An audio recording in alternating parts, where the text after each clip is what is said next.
اہل ایمان تمہارے اموال اور تمہاری اولادیں تمہیں اللہ کی یاد سے غافل نہ کرنے پائیں. جو کوئی یہ کرے گا پھر وہ خسارے میں اور بربادی اور تباہی کے اندر آ جائے گا. ذرا اور پیچھے جائیے، سورہ حدید میں جو فرمایا تھا منافقین سے کہا جائے گا وَلَٰكِنَّكُمْ فَتَنْتُمْ أَنفُسَكُمْ، تم نے خود اپنے آپ کو اپنے ہاتھوں فتنے میں ڈالا. وہ فتنہ یہی تو ہے انما اموالکم واولادکم فتنہ. ان سے دلی محبت اگر آپ کی زیادہ ہو گئی ہے اللہ اور اس کے رسول اور اللہ کی راہ میں جہاد کے مقابلے میں، تو گویا کہ آپ نے خود اپنے آپ کو اپنے ہاتھوں فتنے میں ڈال دیا. انما اموالکم واولادکم فتنہ. اب میں عرض کر دوں کہ یہ کیوں یہاں پر اولاد کی ریپیٹیشن آئی ہے. دیکھیے اولاد کے بارے میں یہ جان لیجئے، ایک طرف اس سے محبت طبعی ہوتی ہے، دوسری طرف اولاد کو انسان ایسٹ بھی سمجھتا ہے. اولاد سے مستقبل کی امیدیں بھی وابستہ کرتا ہے. بیوی کی محبت میں مستقبل کی کوئی امید نہیں ہے، وہ محض محبت ہے. لیکن اولاد بڑھاپے کا سہارا بھی بنتی ہے.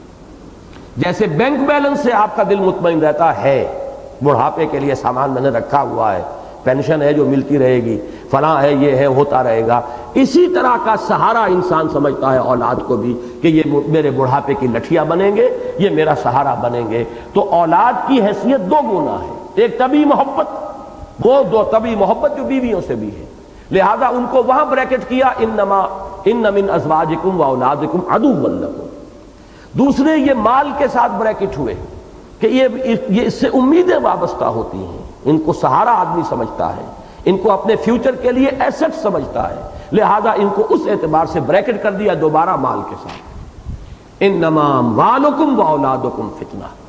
یہی وجہ ہے، میرا ایک عجیب مشاہدہ ہے، شاید آپ حضرات کا بھی ہو، جو لوگ بے اولاد ہوتے ہیں وہ انتہائی بخیل ہوتے ہیں بالعموم، اس لیے کہ ان کا سہارا صرف ایک رہ جاتا ہے پیسہ، جبکہ اولاد والے کے دو سہارے ہوتے ہیں.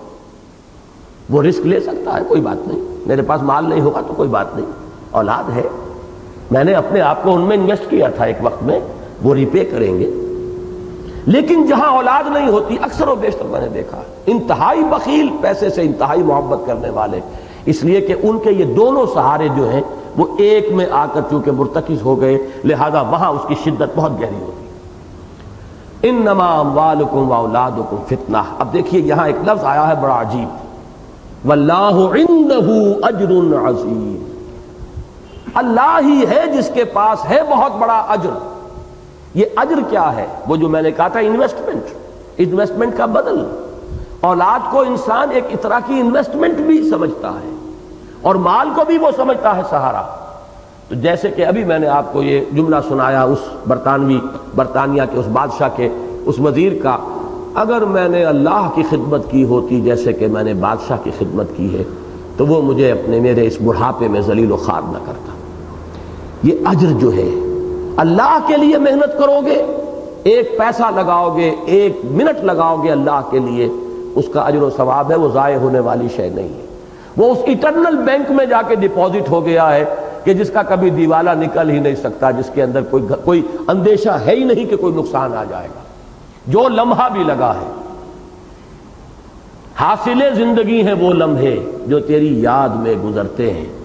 وہ لمحہ جو اللہ کی یاد میں بسر ہوا، وہ ایک قطرہ کہ جو اللہ کی یاد میں آنکھ سے ٹپکا اور زمین میں جذب ہو گیا، وہ ایک قول جو اللہ کے راستے میں انسان نے کسی کو خیر کی طرف بلانے کے لیے وہ ایک کلمہ جو کہا ہے، ان میں سے ایک ایک چیز اب ایٹرنل ہو گئی ہے، وہ ابدی ہے، اس کا اجر اور ثواب محفوظ ہے. تم اولاد میں اپنے آپ کو انویسٹ کر رہے ہو سکتا ہے اولاد سعادت مند بھی ہو، لیکن وہ 100 میں 10% سے زیادہ کا چانس نہیں ہے کہ وہ بڑھاپے میں آپ کی دیکھ بھال بھی کرے. آج کے مغربی معاشرے میں تو اس کا امکان سرے سے ختم ہو چکا ہے. بوڑھے والدین ترستے ہیں اپنی اولاد کی شکل دیکھنے کو. اب ہمارے ہاں بھی ایسے ہو رہے ہیں، اولڈ ایج بینیفٹس ہوں اور سینئر سٹیزنز کے لیے کچھ سہولتیں ہوں، ان کے لیے ایسے اولڈ ہاؤسز بنا دیے جائیں جہاں انہیں ڈپازٹ کر دیا جائے تاکہ یہ بڈھے ہمارے سر کے اوپر سے ٹلیں، ہمارے عیش کے اندر مخل ہوتے ہیں، ہمارے اوپر روک ٹوک کرتے ہیں. بس ان کو وہاں رکھو، ٹیلی ویژن رکھ دو، یہ کھائیں پیئیں، اچھا بھلا کوئی نرس ہو دیکھے. ان میں جو حسرت پیدا ہوتی ہے کہ اب کرسمس کے تہوار کی صرف ایک ویلیو ان کے ہاں رہ گئی ہے کہ بوڑھے والدین کو توقع ہوتی ہے کہ اولاد کو دیکھنا نصیب ہو جائے گا کرسمس میں، اور وہ بھی نہیں ہوتی، پوری وہ بھی نہیں ہوتی۔ انتظار کر رہے ہوتے ہیں کرسمس کا کہ شاید اولاد کی جھلک دیکھنی نصیب ہو جائے۔ یہ ہے واللہ عندہ اجر عظیم۔ اولاد کو پالو پوسو ذمہ داری سمجھ کر، اللہ کی طرف سے عائد شدہ ذمہ داری، ان سے محبت کرو اللہ کی محبت سے نیچے نیچے، صرف اللہ کی محبت نہیں، من اللہ ورسولہ وجہاد فی سبیلہ فتربصوا حتی یاتی اللہ بامرہ۔